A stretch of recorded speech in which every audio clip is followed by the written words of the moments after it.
সম্পর্ক নাই, আইনানুগ ব্যবস্থা গ্রহণ করবে, এটা আমাদের সাংগঠনিক সিদ্ধান্ত।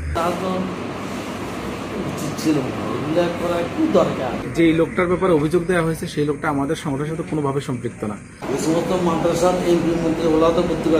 তোমার সাথে কোনো খারাপ আচরণ করছে?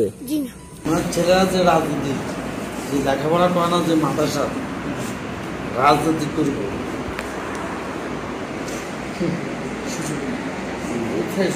যে আমরা যে দেওয়ানি মাদ্রাসা, এই সমস্ত মাদ্রাসার এমপির মধ্যে ওরা তো ভর্তি করতে পারবে। ওনার ভাগ্যবেলা, ওনার ছেলেবেলা শিক্ষার কারণে, মেধার কারণে ওসব মাথায় ঢুকতে পারছে। শিক্ষকতা করে ওনার তো একটা দল আছে না, থাকাতে আমাদের সারা দেশে একটা রাজনৈতিক দলের কর্মী।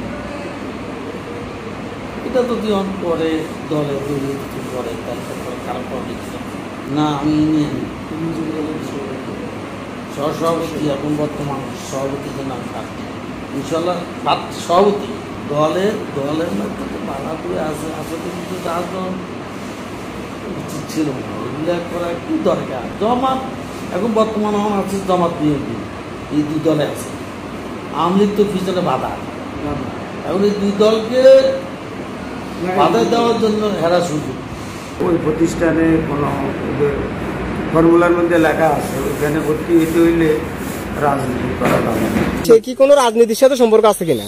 সম্পর্ক কোনো রাজনীতি করে না। জামাত শিবিরের সাথে তার কোনো সম্পর্ক আছে? না। হ্যাঁ, না, জামাত শিবিরের কোনো সম্পর্ক নাই।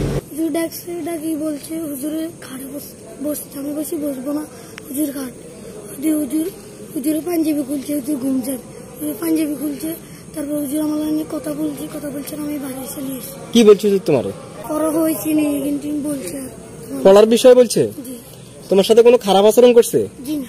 মনির আহমেদ রাজন নামে শ্রমিক দলের নেতা, থানা নেতা, সে আজকে তার ফেসবুক আইডি থেকে একটা পোস্ট করেছে যে তারেক হোসেন নামে একজন মাদ্রাসার শিক্ষক, সে বলাৎকারের অভিযোগ দিয়ে তার একটা ভিডিও করেছে, এবং সেখানে ভিডিও করার পরে সেখানে তার একটা ভাষণ ছিল যে এই লোকটা জামাত শিবির করে বা জামাত ইসলামের সাথে জড়িত।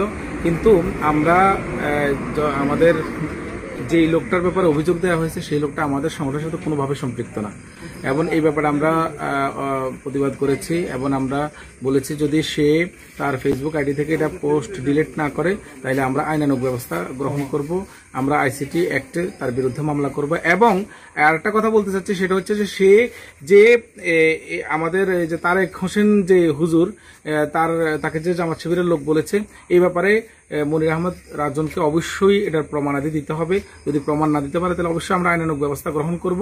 আমি জনগণের উদ্দেশ্যে, দেশবাসীর উদ্দেশ্যে বলতে চাচ্ছি সেটা হচ্ছে যে এইভাবে জামাত এবং শিবিরের লোকজন কেমন সেটা জনগণ জানে, দেশবাসী জানে।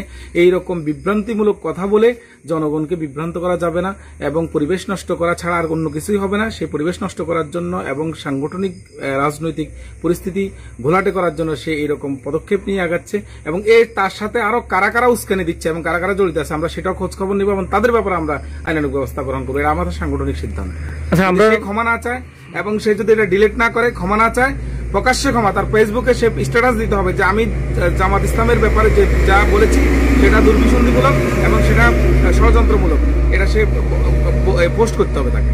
না, সে তো কোনো রাজনীতিক, আমি থানা দায়িত্বশীল হিসাবে, আমি থানা সেক্রেটারি, জামাতের থানা সেক্রেটারি হিসাবে আমি বলছি, সেটা শেষে আমাদের কোনো সম্পৃক্ততা নাই। আর তার ব্যাপারে মামলা হয়েছে কিনা সেটা জানি না, তবে থানা ওসির সাথে কথা বলেছি, যদি সেই ছেলে তারেক হোসেন যদি বাস্তবিকে যদি অপরাধী হয়ে থাকে তার বিরুদ্ধে অ্যাকশন হবে।